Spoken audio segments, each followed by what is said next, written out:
భారతదేశంలో 3 battery giga ఫ్యాక్టరీలు 2027 నాటికి అందుబాటులో. ఇది ఎలక్ట్రిక్ వెహికల్స్ రంగంలోనే అతి పెద్దదైనటువంటి మార్పు కాబోతుంది. 3 ప్రధాన కంపెనీలు భారీ స్థాయి బ్యాటరీ సెల్ తయారీకి అడుగులు వేస్తున్నాయి. టాటా అగ్రిక్స్ ఇది గుజరాత్ లో ఉన్న సానంద్ దగ్గర 20 గిగావాట్ల టెక్నాలజీతో పన్నడుపుతుంది. నికెల్ మ్యాంగనీస్ కోబాల్ట్ ఎన్ఎంసితో ఎక్కువ ఎనర్జీ డెన్సిటీ, ఎక్కువ రేంజ్ ఈవీలకు అనుకూలంగా ఉండేటటువంటి అడుగులు వేసుకొస్తుంది. అట్లాగే లిథియం ఇరాన్ ఫాస్ఫేట్ ఎల్ఎఫ్పి ఎక్కువ భద్రత, తక్కువ ఖర్చు వినియోగం మీద అడుగులు వేసుకొస్తుంది. ఇది ఒక కీలకమైనటువంటి అంశం. సేఫ్టీ ప్లస్ పెర్ఫార్మెన్స్ ని బేస్ చేసుకుని దీన్ని ఓకే చేస్తున్నారు. అట్లాగే Reliance jam Nagar giga factory వచ్చేటప్పటికి 40 గిగావాట్లు ఎన్ఎంసి ప్లస్ ఎల్ఎఫ్పి రెండు ఉంటాయి.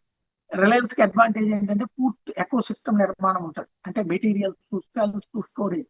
ఇది కేవలం ఎలక్ట్రిక్ వెహికల్స్ కే కాకుండా grid storage, renewable energy storage Bharat లోని అతిపెద్ద బ్యాటరీ తయారీ కేంద్రంలో ప్రాజెక్ట్ గా ఒకటిగా ఉంటుంది. లేకపోతే ఓలా ఎలక్ట్రిక్ తమిళనాడులో 4680 ఎన్ఎంసి ఆల్రెడీ ప్రొడక్షన్ స్టార్ట్ చేసేసి 46100 ఎల్ఎఫ్పి సెల్స్ అంటే ఇండియా డెవలప్ చేస్తుంది. 4680 సెల్స్ అంటే టెస్లా స్టైల్ ఫార్మింగ్, ఎక్కువ ఎనర్జీ తక్కువ ఖర్చు. 46100 ఎల్ఎఫ్పి అంటే భారత్ లో అభివృద్ధి, future cost efficiency electronic vehicle కీలకమైనటువంటి అంశం. ఓలా ఫోకస్ వచ్చేటప్పటికి ఇండిజినియస్ ఇన్నోవేషన్, దేశీ టెక్నాలజీ వాడారు. అసలు game changer chemistry diversification.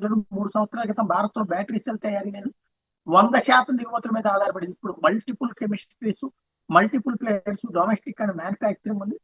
Chemistry కూడా స్ప్రెడ్ అవుతుంది. Tata NMC plus LFP, Reliance NMC plus LFP, Ola వచ్చేటికి ఎన్ఎంసి ప్లస్ ఎల్ఎఫ్పి. ఒకే టెక్నాలజీ మీద ఆధారపడితే ప్రమాదం కాబట్టి ఇప్పుడు డైవర్సిఫైడ్ అప్రోచ్ నడుస్తుంది. చైనా మీద ఆధారపడడం తగ్గుతుంది. లొకేషన్ ప్రొడక్షన్ తక్కువ ఉండటం వల్ల లోయర్ కాస్ట్ కి వస్తుంది. భారత్ కి స్వయం సమృద్ధి అన్నటువంటి ముఖ్యమైనది. Jobs and eco system, mining, manufacturing, ఇవి వరకు పూర్తి వాల్యూ చైన్ అన్నటువంటిది నడవబోతుంది.